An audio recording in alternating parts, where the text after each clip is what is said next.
Good evening and welcome. Would you please stand and join me in the Pledge of Allegiance?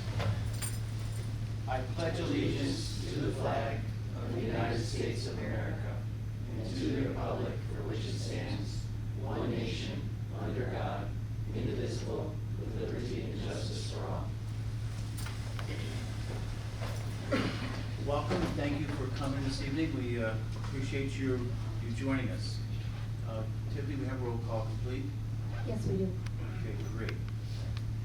Resolve the Board of Education approve the agenda for the February 3rd, 2025 regular Board of Education meeting. So moved. Christie, Tom? Those in favor? Aye. Opposed? Motion carried. And right off, we'll move into the highlight of our meeting, our board spotlight. Thank you. We're going to have Mrs. Turbers, one of our high school assistant principals, as well. Hey, how are you? So we're very excited this evening to recognize the 2025 Angela Del Toro Puerto Rican Hispanic Youth Leadership Institute participants. And so we have from C.W. Baker High School students Dante Clark, Kyrie Rodriguez, and Anderson Beck were selected as delegates of the 2025 Angela Del Toro Puerto Rican Hispanic Youth Leadership Institute, or also known as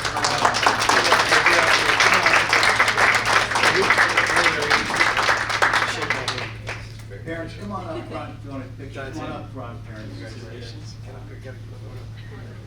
So they will be participating as part of the Syracuse delegation. This program encourages the participation of Hispanic students in public policy issues by learning about the legislative process. Delegates show great leadership potential. Kyrie Rodriguez was selected from the Syracuse delegation to participate in the annual Angela Del Toro Puerto Rican Hispanic Youth Leadership Institute in Albany. That conference will take place in March, so we're excited about Kyrie's representation of not only the OC region, but our school district. She was one of approximately 20 students selected to attend the Albany trip through the Mid-State Regional Bilingual Education Resource Network through our OC. Congratulations to all of you.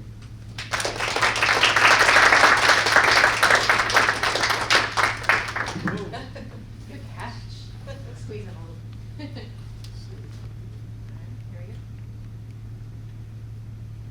go. Thank you.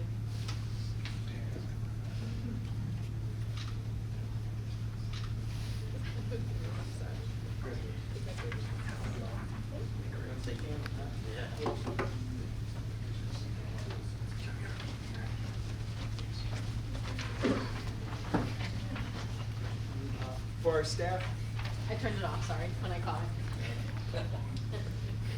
For our staff spotlight, this community spotlight, this meeting, we have chosen to recognize not only our dedicated staff, but our community who went above and beyond to rally to support our families and our school community for those members and victims of the New Legacy apartment fire that took place on January 24th. I know many of our board members, administrators here, and staff members participated in the donation drive. And we have to say, it was just completely overwhelming, the support that we received to assist those 80 families, those students who live in that apartment complex. It really exemplifies what Baldwinsville is all about. I know we've seen a lot of media communication on the news and on Syracuse.com. Really just, it's heartwarming to know that we have a community so generous to support those in need. And I think that speaks to what we are all about here in Baldwinsville. And so I want to thank our community for all of their support of those individuals and continue to support. We know that they'll need a lot over the next several weeks and months as they rebuild their homes, and we're here to help, and just want to thank the community and the board and our staff for all of their support of our students. So congratulations to everyone who participated in making the lives of those individuals, they feel special. So thank you.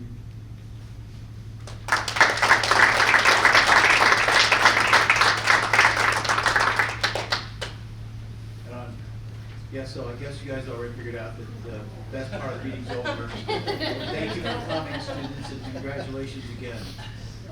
Again, on behalf of the board, I just want to say how special this community is. We're so proud to be part of it. Thank you. Moving on, correspondence board activities. On January 15th, there was a community cafe, and did anybody attend that? I'm not sure. I didn't, obviously. Wayne, Wayne, Sammy, you guys want to comment? So we discussed what's ahead, I guess, with the Blue Ribbon Commission information. And Renee had a great presentation that I believe was shared in the weekly letter, Rick. And there's still a lot of unknowns, but we already have kind of a plan in place on how we're going to react and move forward once those, I guess, more detailed instructions come through. So it was really good. It was really good information, laying out, I guess, all the different opportunities and that type of thing for the students going forward.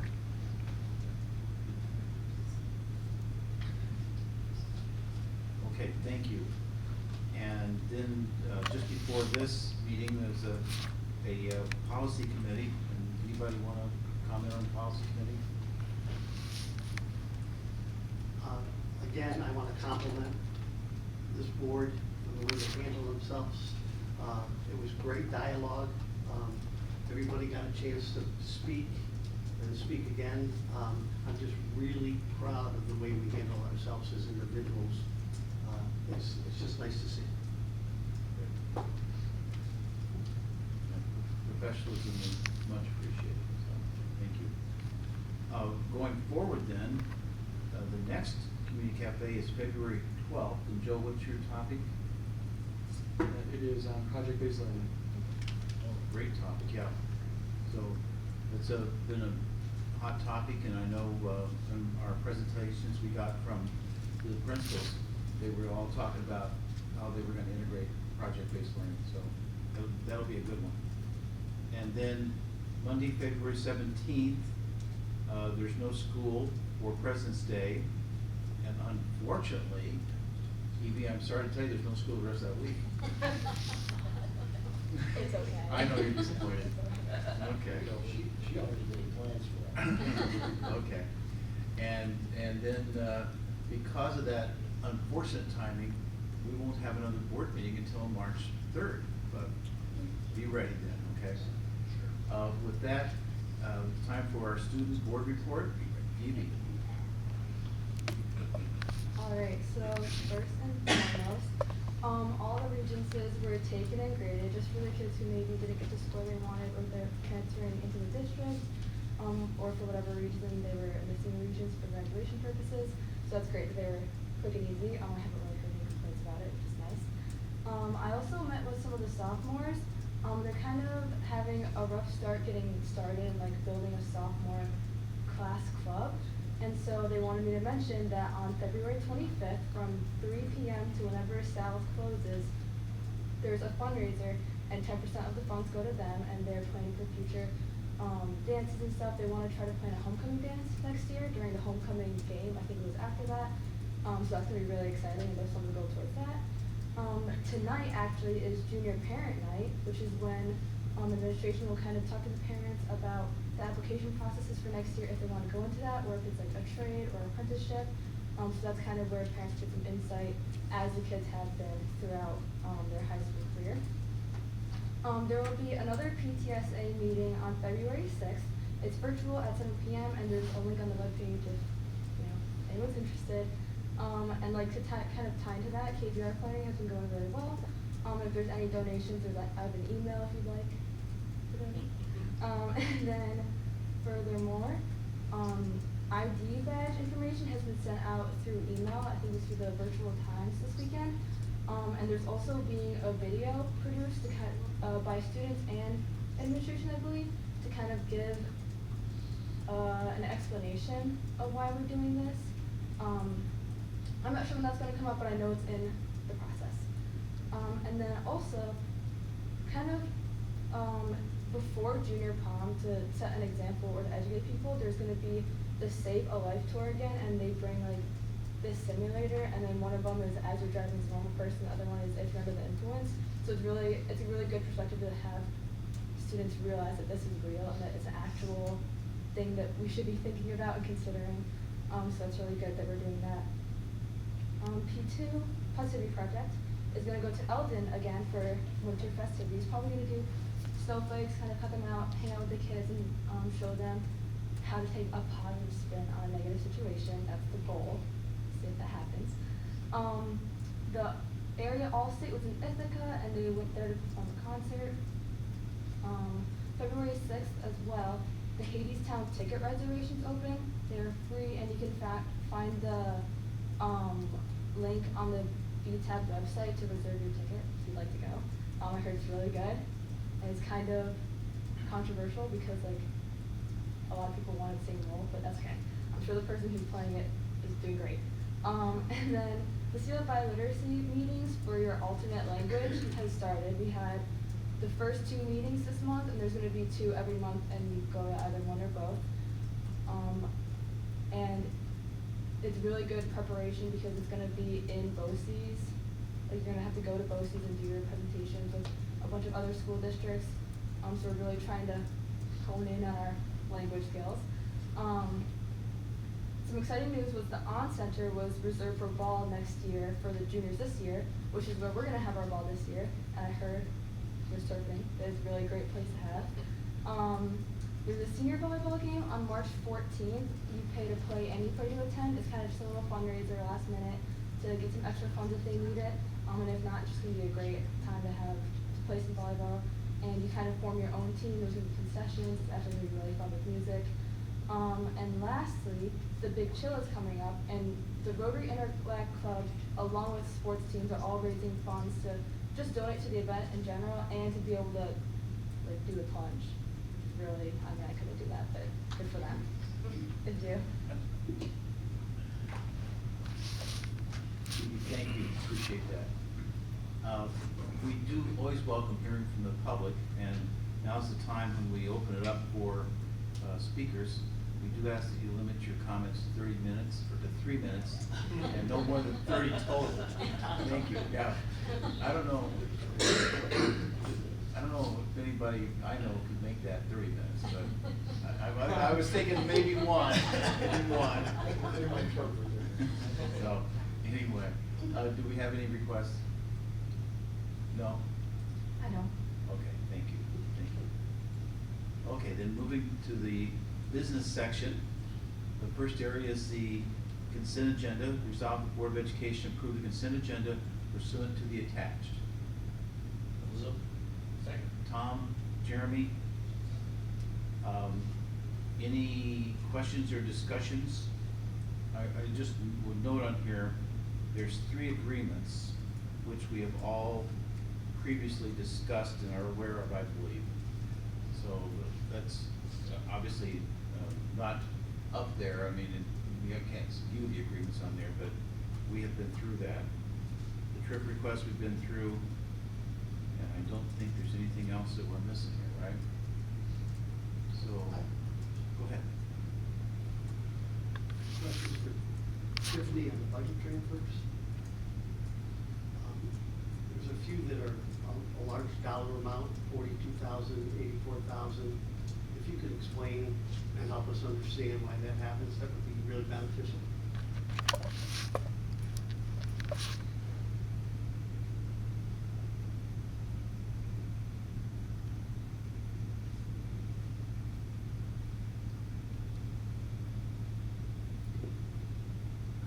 Yes, so there are some budget transfers between salary codes, and that's typically due to either transfers between buildings, due to the requirement for the transparency reporting that books be coded to the building that they're working in. So we do often see that throughout the year as there are transfers or needs in different buildings. There is a transfer for arts and education because we had budgeted some funds in other budget codes for the instrument purchases. So that is what that is for. And yeah, that's essentially those larger transfers. Thank you. Okay, thank you. Any other questions, discussion? Okay, proceed to vote then. Those in favor? Opposed? Okay, motion carries.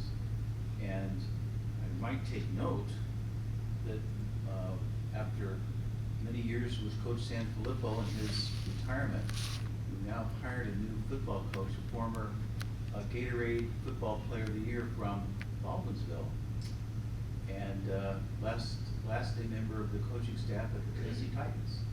So we welcome Tyler Rouse to his new role in Beeville. It should be exciting, right? Yeah. I doubt that there's too many places around that have, you know, a pro coach, former pro coach that's on their staff. But anyway, so we look forward to that and we welcome him. The next order of business is the textbook adoption.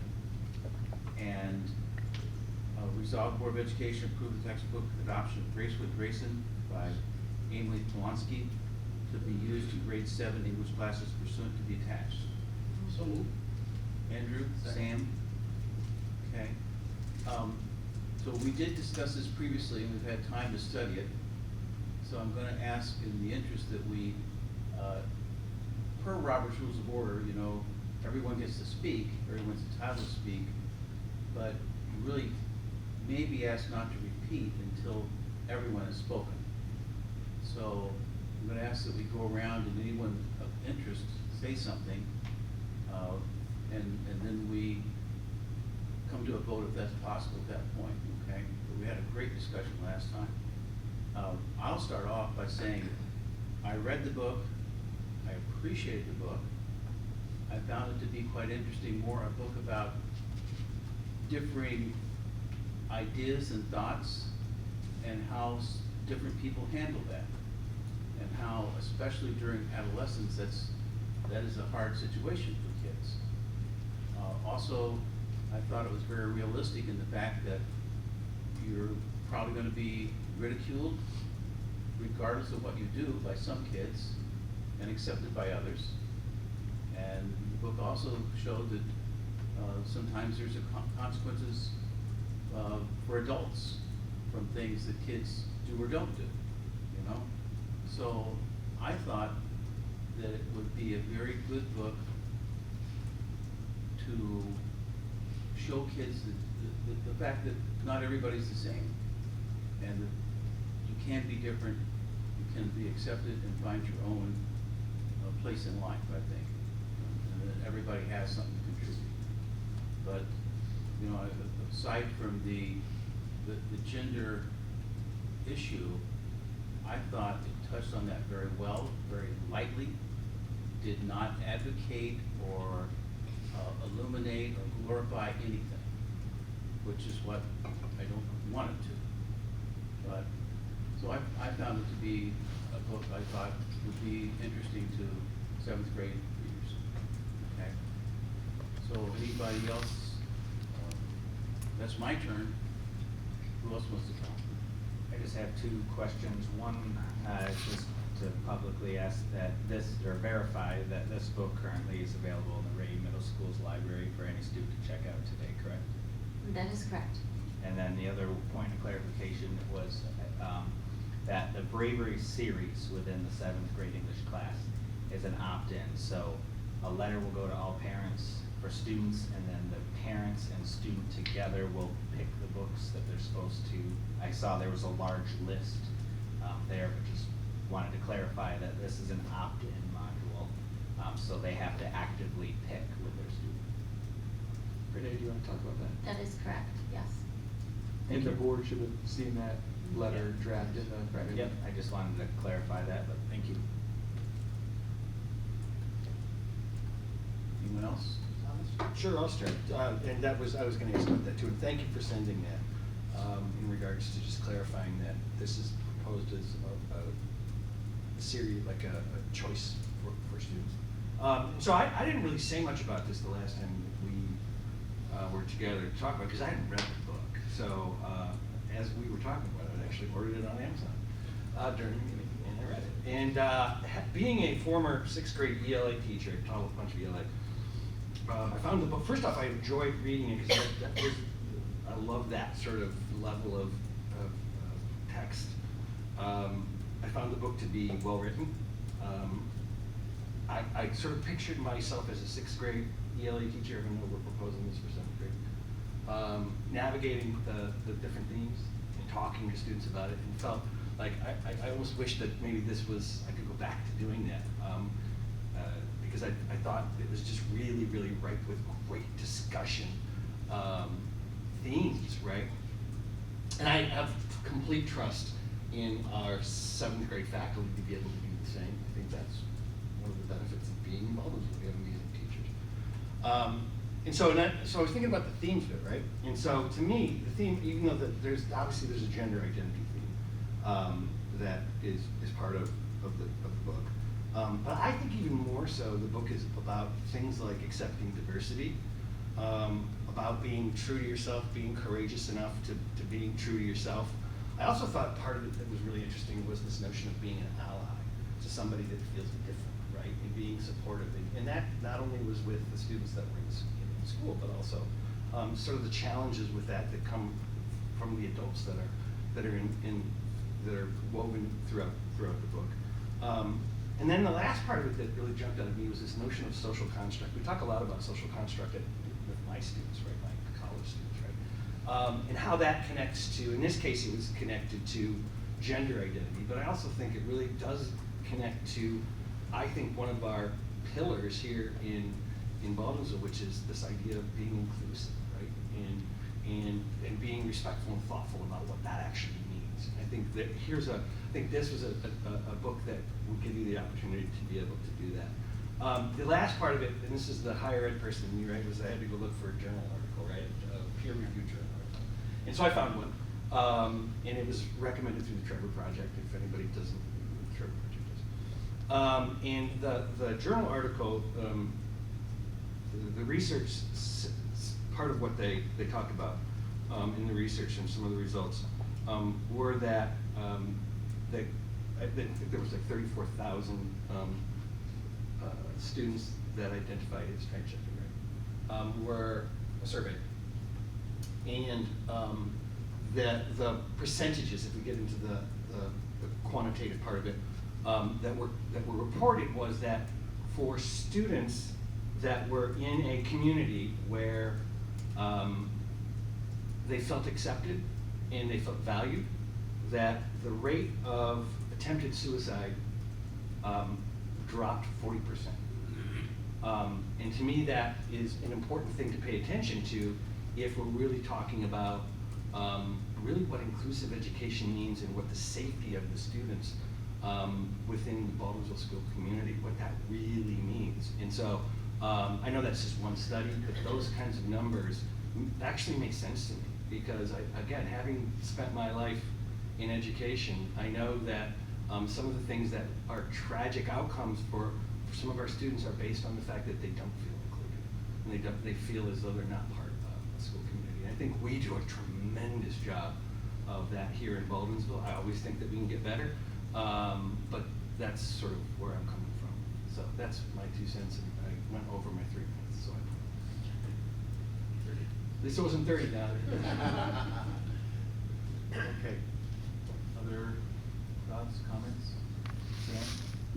I don't want to echo anything that anybody else said. I kind of agree with bits and pieces of everything that you've said, but I just hope that, as Tom said, that we continue to be an inclusive community, and I hope that our students never have to feel what Grayson felt.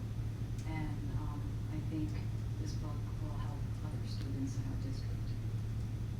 And thank you for all the prep work and explanation and synopsis of all the other books. They really help.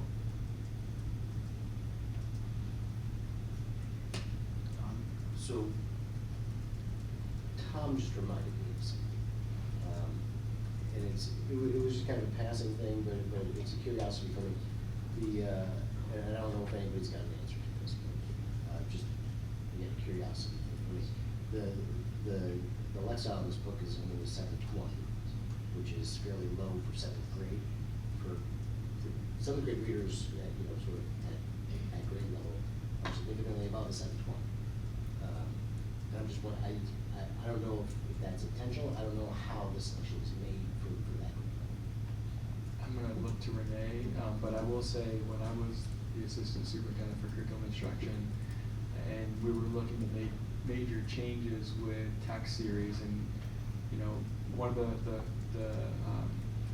wonderings I had was similar to that. You know, we need to make sure that we're always pushing students to higher levels of Lexile, and I learned very quickly in working with our library media specialists and our teachers that that's not always the case. There's different approaches that they take with varying texts, and it doesn't always have to be at the grade level and or higher. And so I don't know, Renee, if you want to talk a little bit more about that, but I think it's important that they see a variety of texts and find success in the text, even if it is at a lower level. So you are referring to the quantitative, right, aspect of reading, right? And Lexile is just one measure that we consider when using a decision-making process to select text for classrooms. So the qualitative measures of this are all of those other things that you can't count, right? So when we talk about the themes of the book, when we talk about the concepts of the book, those are can be much more complex, right? So we're balancing the complexity of those qualitative pieces with the quantitative measures. Now, should students only be getting a level 720, I think is what you said, in their 7th grade diet? Absolutely not. So there's this balance of fiction, which typically, if you look at literature at the middle level, you won't see typically a higher Lexile level, because they've written it so that, you know, most students can read it. And so it's oftentimes written in prose that's, you know, in natural language, like the kids, if, you know, this was like a 6th grade classroom, right? So the kids are talking to each other like kids would be talking to each other. So there isn't necessarily the opportunity for a ton of, you know, sophisticated language per se. So how that gets balanced out in a classroom is there are other texts that have higher Lexiles. They do read, of course I'm gonna blank on it, it's not To Kill a Mockingbird, but it is Roll of Thunder, Hear My Cry. And all students read that book at the 7th grade level, and the Lexile on that, I can't tell you off the top of my head, but that it has a much higher Lexile level. And then they include the supplementary materials which typically tend to be those nonfiction pieces, that they can bring in articles that can potentially supplement some of the readings that they're doing in the classroom. So, and it's in those nonfiction pieces where you'll often find in a higher Lexile level. So students get a smattering of different Lexiles within a course, depending on the reading materials that the teacher brings in. Well, with that, I would say, I hope that parents get that information, when this is presented as one of the options for one of the things that they're not going to. And I think you'll balance my time. Pardon? And you better balance my time. Robert's rules of order. The rest of your 30 minutes? Yeah, okay. Don, I actually think that's a really interesting point. Thank you for bringing that up. I mean, and I wonder, I mean, do you, when you are providing options, is, the letter, do you provide that information? We typically don't provide the Lexile numbers Maybe you to don't, you parents. shouldn't, but I'm wondering. We could, I mean, sometimes it takes some explaining. I think Yeah, parents right, get. right. I can see yeah, that might cause get more of a little problem than it's worth. overwhelmed. But it is kind of differentiation built in, right? Because you got Yes. kids that are different reading levels Yeah. in 7th grade, so. Yeah. I think one of the other things that's interesting about the Lexile too, and I just, and this is, I'm scanning things here, depending on the chapter too, and how the chapter is written, there can be different Lexile levels per chapter as well. So when you think about text, you know, is it possible some chapters within this are at a higher Lexile level? Yes. Okay, Jeremy? Yeah, I'm not gonna say much as I probably spoke the most the last time when we talked about this. I don't think anyone, particularly me, would question the virtue of acceptance and kids feeling bullied or kids feeling left out or a kid maybe feeling different and the need for grace in those situations and the ability to be gracious and be inclusive. And no one questions the virtues that are expressed. Expressing those themes through a child who's struggling over confusion regarding gender at this age, in my view, is unnecessary. Not to state that there may not be some kids that are struggling with that very thing sitting in that classroom. And there is a million ways that the culture and the drive and the vision of our district pursues the goals of acceptance and inclusion. But to introduce the themes of being confused over gender to the rest of the students right now and having our 7th grade English teachers frame that issue, which is unavoidable in this book, maybe before parents get a chance to, is unnecessary. I feel like there's 1,000 books we could have in our bravery section that address these same issues without us as a district introducing the 12-year-old who's confused over his gender to kids that age and framing that issue. That's my concern. Not questioning the virtue of acceptance at all.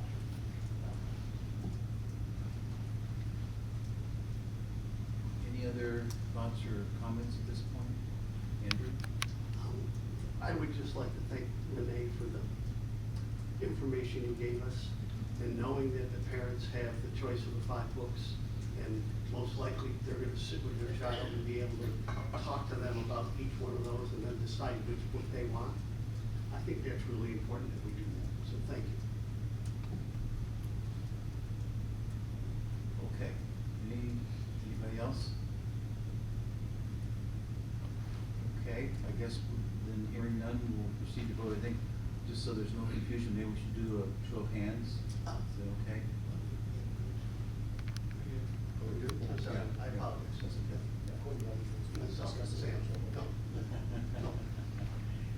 Good. Okay, you're removed as the second on that. I was wondering. Oh, yeah, is that what it was? Is that, yeah. Okay, sorry. Okay, do we need a show of hands, you think, just so there's no questions? So, everyone in favor? Those in favor? And those opposed? Okay, well, motion carries. So, and thank you all again for an honest and a very good professional discussion. So that's part of what the school board should be about. Thank you. Moving on to next item. It's the second read of some policies. So resolve the Board of Education approve the Baldwinsville Central School District Policy Series 5,000 and 6,000 pursuant to the attached. Motion from the committee, Don? Second. Jeremy? And this went through committee and everybody's reviewed this. I don't know if there's any, this is the second reading, so is there any questions or thoughts on this? Proceed to vote then. Those in favor? Aye. Those opposed? Motion carries.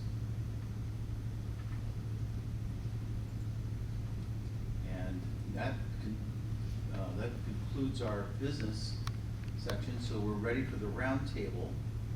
And we have 3 items here, but the first one is something that we've had some information on, the property tax exemptions. And that's something that is of interest, and of course, unfortunately, I understand the county was gonna provide us with some more information, but I don't think they have yet. Is that correct, Tiffany? Right, we're still awaiting some further information. Okay. And, well, the question was at various levels, if we phased it in, what was the dollar impact that was gonna have to be redistributed? and they did not get back. Joe did find what three other districts had done, so we have that information as to other, and quite frankly, those three districts, well, one of the three did the total, and the other two others are phasing in, is that correct? Correct. Okay. So I don't know other thoughts or questions at this time.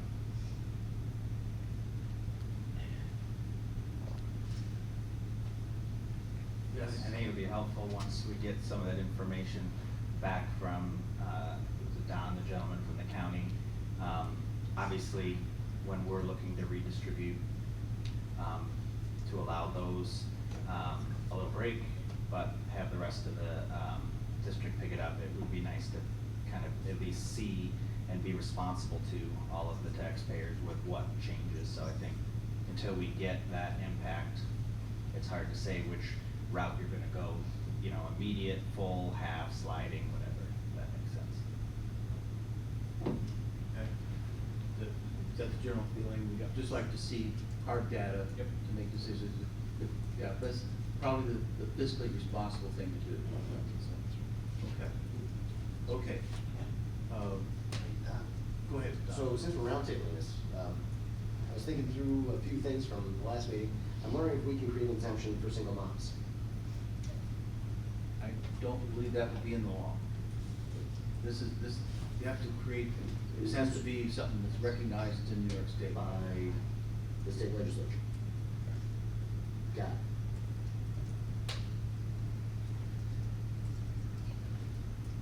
That answered your question, I guess. Yeah, yes, it did, and, Okay. and it communicated effectively. Okay, yeah, and separation of politics in school, I hope. Although some of the statements in the earlier facilities meeting, I think bordered on crossing that boundary in my mind, anyway, personal opinion on that. Okay, second was the vote propositions, and Joe, you wanna cover these? Yes, so, based on our review at the, most recent board work session, we just wanted to make sure that we were all on the same page with regard to the annual vote, proposition. So as it stands right now, the recommendation from cabinet, based on our discussions, would be that we have 3 propositions. The first proposition is for the general fund budget 25-26.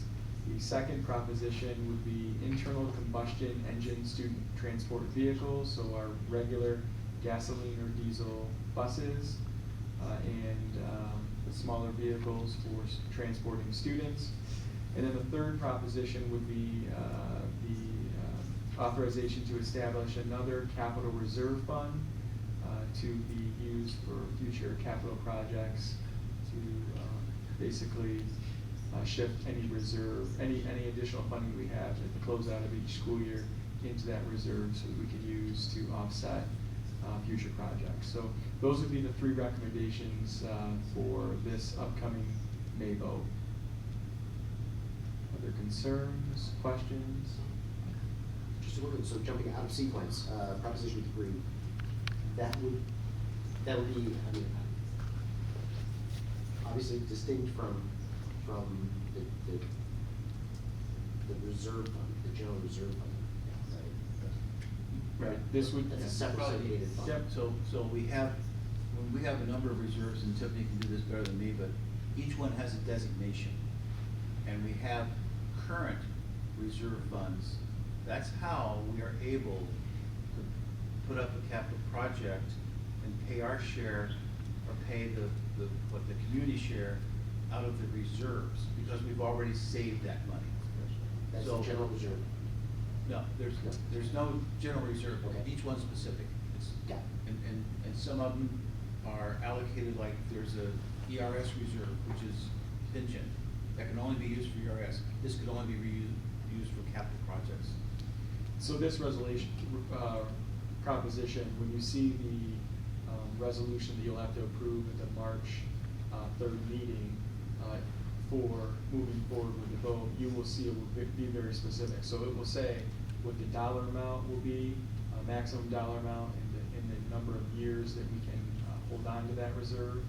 to give us time. I think the last reserve wasn't it, 10 years that we had established for the capital? Yes. We had a 10-year timeframe. Obviously, we didn't wait 10 years in order to either fill it or use it. So we have existing capital reserves, but that money is dedicated to capital projects that have been approved. Yeah, so So- maybe that would be good Friday letter material, just to put the capital reserves in there. That's a good We can question. give you an update. That's a good question. So this one would kind of start off with. This is Right. our new savings account for a potential future building project, yes. Okay. So, to answer your question, any other thoughts? I mean, obviously, everything on here looks fine to me. The one question that I don't know we've discussed as a group is, do you put electric buses on again? And I hear one no. I mean, the community spoke loudly last time about what they thought. Yeah, I think So we they have to need to wait. speak again, yeah. I think we have to wait. I think the community was 2 to 1. Mhm. Anyways, maybe 3 to 1, I can't remember. But I think we need to just sit tight and see what the state's gonna do. Okay. I agree wholeheartedly with that. I think, you know, we addressed it last year, the community spoke, and I think there's a lot of moving parts in Albany that the dust hasn't settled yet, and I think it's better that we just wait maybe for it to settle a little bit more. Again, my impression, I don't want to speak for the entire board, my impression just from chatting is that right now, I think the board is fairly comfortable where we are. Because to Luke's point, there are changes that are sort of in the works. And no one, it's absolutely impossible to know what that might be. But the time frame isn't so long that we're gonna be missing out on anything, at least the way it is now. So, I think state's is probably okay. Okay, so that seems general consensus there. Do we have any other information from schools, like I believe was it Ithaca that passed 1 or 2 buses last year? And No, what did they it get? didn't, I don't believe they passed. Oh, it wasn't? The most Okay. recent one was, Onondaga. Their They turned it proposition down. went down. Yeah. The ones that I've seen, if they're all separate propositions, they've gone down. Some school districts or the Rochester area, they built it into their, other proposition where you're purchasing, 8 diesel buses or gasoline buses and 1 electric, and they've worked that in. But for the most part, I haven't seen many that have passed. Hopefully, there have been some that have passed, yeah. We'll learn more too at the CMI School Board's legislative forum, see if there's anything on the horizon here. Andrew? You touched on something about Onondagas went down, and that was 0 cost to the taxpayers. So a proposition with 0 cost to the taxpayers still went down. Okay, any other thoughts on the budget? Sounds like we're good there. Okay, then, the next thing is Saturday, and I know some people have already signed up, so this Saturday, at BOCES, from 9 to 11, good share of the state legislators will be there to answer questions and talk about what's going on with the education department, the education budget, et cetera, et cetera. And just want to be sure everybody knows to sign up and go, and you can probably, if they want to tell you later tonight, you can have Christie sign up, and I suppose with carpool over or whatever. Right? That's what we did last year. Yeah. Okay. So, yeah, some people have other things going on, but. Yeah, otherwise I have family coming up, so I'm gonna miss it too this time. And Evie is, if you're interested, you are welcome to come on Saturday. Okay? And you won't have to sit by your dad either, okay? That was the questions I would ask. I mean, I work quite a bit. Good for you, good for you. Okay. I guess so that gives our round table agenda, and with that, we are ready for executive. Resolved, Board of Education enter into executive session, discuss collective negotiations pursuant to the Taylor Law, to discuss Baldwinsville Teacher Association contract, employment history of a particular person, and matters of student discipline that would otherwise disclose personally identifiable student information. So moved. Thank you. That was a long time. Second. Okay, I got Don and Christie, and those in favor? Aye. Those opposed? Motion carries. 5 minutes, we went into exec, thank you.